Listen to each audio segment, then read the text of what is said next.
Voila! I didn't even know you could do that.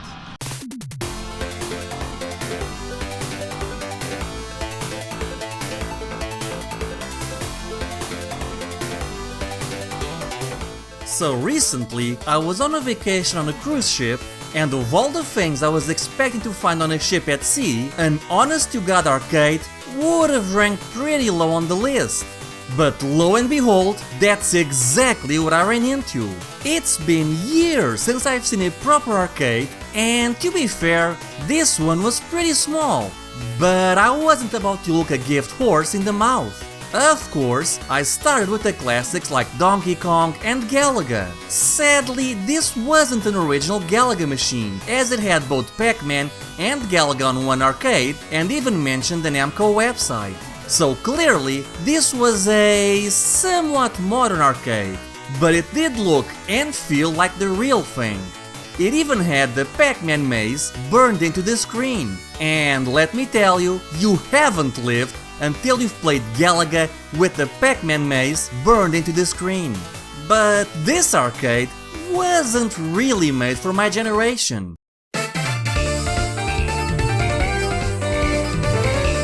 Instead, it was made to appeal to a younger pool of gamers. And nowhere was that more obvious than with the arcade version of Flappy Bird. Did you even know this thing existed? Because I sure didn't. The arcade cabinet is nice and thematic, but at the end of the day, it's just a single button phone game being played on an arcade system. If you've played Flappy Bird, then you already know what to expect. It can hold your attention for a few minutes, but not much more. Next up, we have Super Bikes 2, an arcade game whose name and gameplay are so generic, I can't even find a Wikipedia entry for it. As far as I know, this was released exclusively for arcades. The mix of sci-fi elements and digitized girls kind of makes me think of F-Zero meets Cruisin' USA. Though I'd argue, this is nowhere as good as either of those two games. Not only does it have glaring frame rate issues, you just seem to constantly oversteer into everything. I went into this one with low expectations, and they were met, but not surpassed. Next up, we have Batman. Just Batman. Though people seem to call it Batman 2013 arcade game, so as to tell it apart from previous Batman games. This game kind of feels like what would happen if you took the car sequences from the Sega CD Batman games and built a modern arcade game around this concept. Which is not a bad thing in all honesty. In fact, I quite like this one. You pick from one of several possible Batmobiles, which as far as I know, only alters the models and has no impact on gameplay. Then, you select which villain you want to tackle first, and there you go.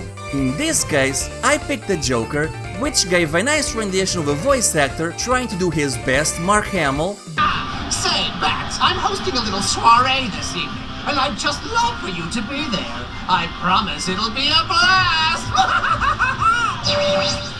And then we're off. You drive around the city, shooting down cars and other enemy vehicles while steering towards your mission objective.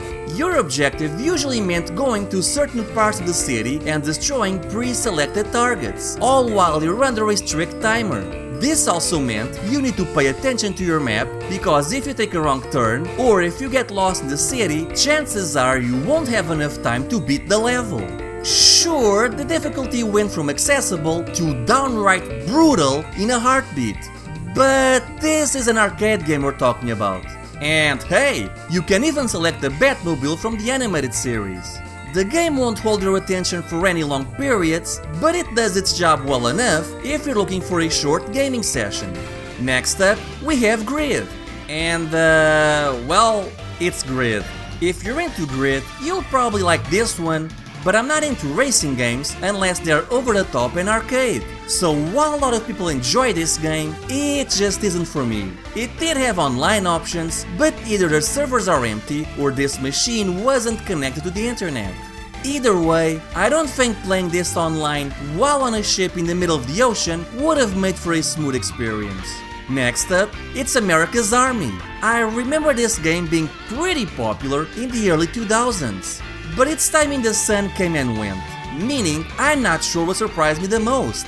The fact they picked this game for their tiny little arcade, or the fact that an arcade version exists at all. At least it's a light gun game, and I do love titles like Time Crisis and House of the Dead. Unfortunately, the gun here was terribly calibrated. Though even if it was well calibrated, I can't say I find the concept of shooting at dummy targets particularly appealing. With so many better and more interesting light gun games out there, I can't really say I enjoyed this one.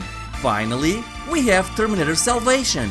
Based on the movie of the same name and bearing no resemblance to the PS3 or Xbox 360 game, which is also based on the movie.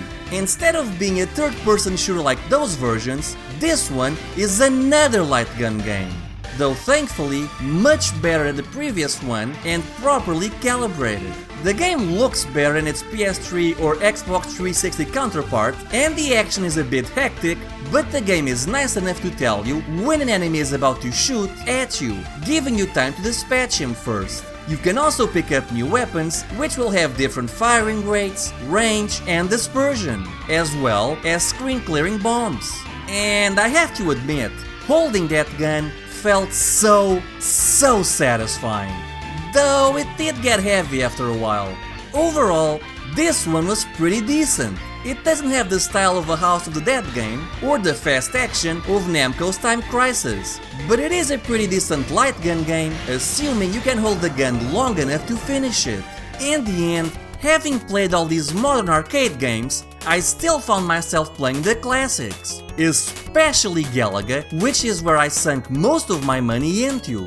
It was a bit of a surreal experience seeing kids half my age playing their modern games and wondering why was there a 30-year-old man playing a game that in their eyes held absolutely no entertainment value. But hey, if they didn't want 30-year-olds in here, why would they have Galaga, Pac-Man and Donkey Kong machines?